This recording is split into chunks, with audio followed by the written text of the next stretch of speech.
Hola, ¿cómo estamos? Pues ahora vamos a ver lo de las cruzadas. Acabamos de enterarnos todo de lo que pasó en la cruzada, en la cuarta cruzada.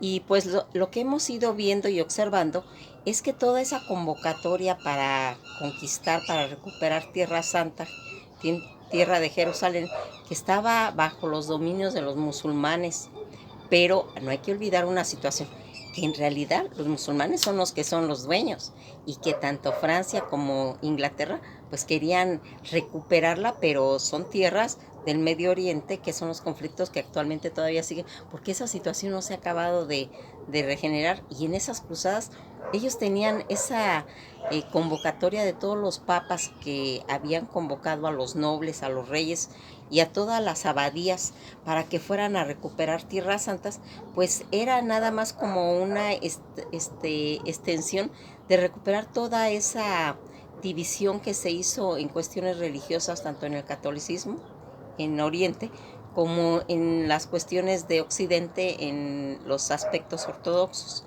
Entonces se quería ir recuperando todo esa dispersión, esa división que se había hecho, y por eso se suscitaron todas estas cruzadas, pero nos hemos ido dando cuenta que en realidad fueron inútiles, tanto en aspectos de gente, de hombres que murieron, como de dinero que se invirtió en todas esas cruzadas, y que los reinos tanto de Inglaterra como de Francia tuvieron consecuencias fatales. Eso le pasó a Inglaterra cuando lo de la tercera cruzada de Ricardo Corazón de León, por aquel secuestro que vimos, ¿verdad? Entonces aquí se ha ido arrastrando hasta que llegamos ahora, cuando en la cuarta cruzada quieren apoderarse. ¿Se acuerdan cuando en la primera cruzada, en la tercera cruzada, cuando Ricardo Corazón de León va con Barbarroja, que él tiene un descenso, una muerte, porque su armadura era muy pesada y no se pudo salir de donde cayó él en las aguas su caballo y quedó aplastado? Aquí había salido también otro hombre que se había unido con Saladino, pues los parientes, los hijos de este hombre, que era Isaac, aquí van a empezar otra vez a querer invadir esos reinos, y Alejo II es el que les va a prometer que si regresan a Constantinopla para poder recuperar su reino, él les iba a pagar todo, pero ya vimos que no se pudo. Y aquí se va a suscitar una cruzada, pues un poco entre fábula, entre mitología, porque es una cruzada que se va a hacer por medio de niños. Es raro, pero aquí se comenta que un niño francés, en esta cruzada, va a tener una visión de Jesús, donde le va a decir que solamente los niños van a poder recuperar el Santo Grial y Jerusalén, las tierras santa, por medio de niños, porque no es a fuerza de violencia, sino es de corazón y de amor. Y aquí se va a hacer una cruzada de puros niños. Esa cruzada infantil o cruzada de los niños, como se le conoce, era un conjunto de 8 acontecimientos reales y ficticios sucedidos en el año de 1212.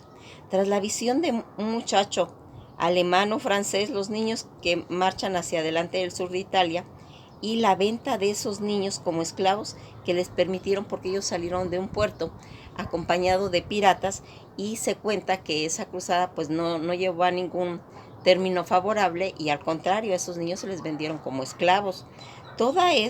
Estos historiadores hacen esos testimonios y esas cosas contradictorias de los hechos, que si realmente fueron reales, son pues objeto de debates entre historiadores.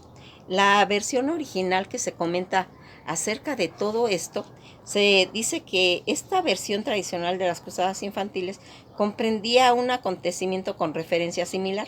Un niño dice haber sido visitado por Jesucristo, quien le ordena escribir de su puño y letra una carta que debe entregar al rey de Francia, en el que se afirma que éste debe de dirigir una nueva cruzada para recuperar Jerusalén. El niño entrega esa carta y vuelve a su pueblo. El rey se toma en broma esa carta. El niño va a recibir una segunda visita de Jesucristo, que ahora le encomienda liderar él mismo una cruzada hecha por niños hacia Jerusalén. que caerá en manos cristianas por la pureza y la bondad de sus corazones y sus almas.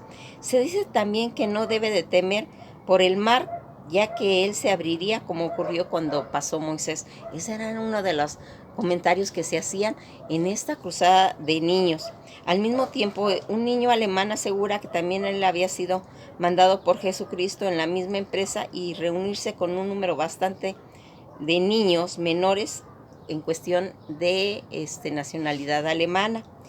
De 20,000 a 30,000 niños se reunieron y se marcharon hacia Niza, que está al sur de Francia. En su camino pasaron por ciudades, pueblos y arrasaron con la comida que se encontraba. Más de la mitad de los niños desertó y los otros murieron de hambre. Finalmente llegan a Niza menos de 20,000 niños y 200 adultos, para que se abra el mar y pasen semanas rezando desde que sale el sol hasta que se oculta, y sin embargo, pues no ocurrió nada. Dos de los mercaderes le ofrecieron 7 barcos para cruzar el mar hasta la Tierra Santa. Los niños subieron a bordo de los barcos a zarpar en Cerdeña, pero se hundieron 2 barcos. Los otros 5 llegaron a Alejandría, en Egipto, donde los 2,000 niños son vendidos como esclavos por 2 de los mercaderes que les habían prestado los barcos, pero ese sería el fin de la cruzada. Según algunos historiadores, no se trataba de niños, sino de personas ya adultas. Otros indican que sí, efectivamente eran niños y que llegaron a ser adultos de regreso a Francia, convirtiéndose en sacerdotes, porque se les conoce en esa forma o en esas versiones modernas. ¿Cómo ven todo esto? Así como hay versiones acerca de esas cruzadas donde se reunían tanto reyes como abadías y como nobles. Esta cruzada de niños está cargada de todas esas leyendas que se van haciendo al transcurso de la misma y que van a ir marcando toda una leyenda donde esas versiones modernas que dicen que, de acuerdo con las recientes investigaciones que se han encontrado y que existieron, dicen que hubieron 2 movimientos de gente de todas las edades que en 1212 en Alemania y en Francia ocurrió, cuya similitud pudo inspirarse en los cronistas que elaboraron dichas leyendas. En el primer movimiento, Nicolás, un pastor alemán, condujo un grupo a través de los Alpes hacia Italia, y a principios de la primavera, alrededor de 700 hombres llegaron a Génova en agosto. Sin embargo, sus planes no fructificaron, pues las aguas no se abrieron al paso como se había comentado, y que la comitiva se desbandó. Algunos emprendieron el camino de vuelta a casa y otros fueron a Roma, y los restantes pudieron haber sido el recurso de Rodano hasta Marsella, esa ciudad donde fue probablemente vendidos como esclavos. Pocos llegaron a su casa y ninguno llegó a Tierra Santa. Pues fíjense cómo se va haciendo los planes de las personas y que otros a veces salen ganando, porque aquí, pues imagínense esta catástrofe que se dio, que los vendieran como esclavos, siendo que habían ido, según ellos, a una misión pues celestial. El segundo movimiento fue conducido por un pastorcillo llamado Esteban de Croyes, cerca del pueblo de Chateandum, que aseguró que en junio que portaba una carta de Jesús para el rey de Francia, y que atrajo a más de 30,000 niños, con los que fue hasta Saint-Denis, donde se dijo que obró un milagro bajo las órdenes de Felipe II de Francia. En este consejo en una universidad de París, la multitud fue enviada a casa y muchos de ellos efectivamente volvieron. Ninguna de las fuentes de la época menciona plan alguno de ir a Jerusalén.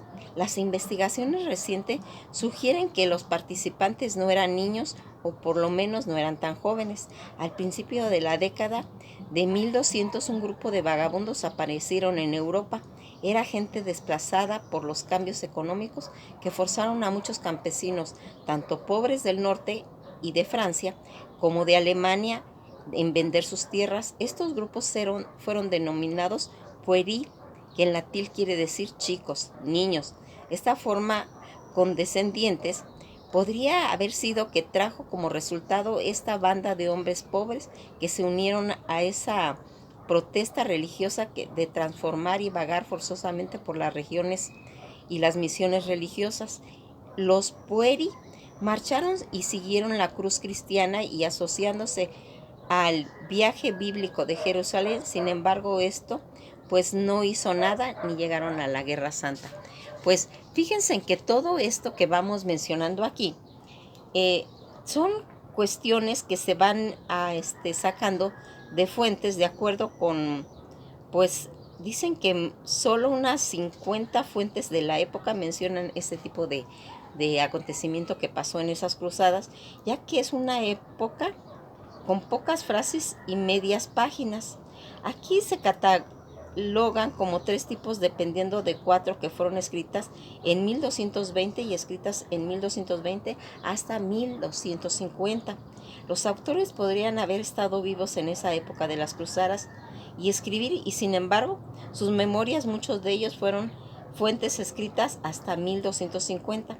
Esos autores recibieron su información de una o dos generaciones anteriores y eso pues ya no da esa veracidad que tiene.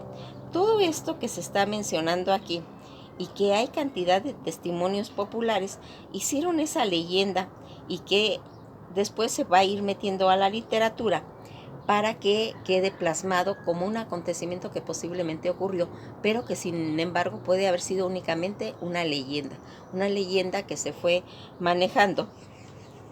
Aquí pues vamos a ir viendo que en 1973 escribió el libro de las cruzadas en Yemen.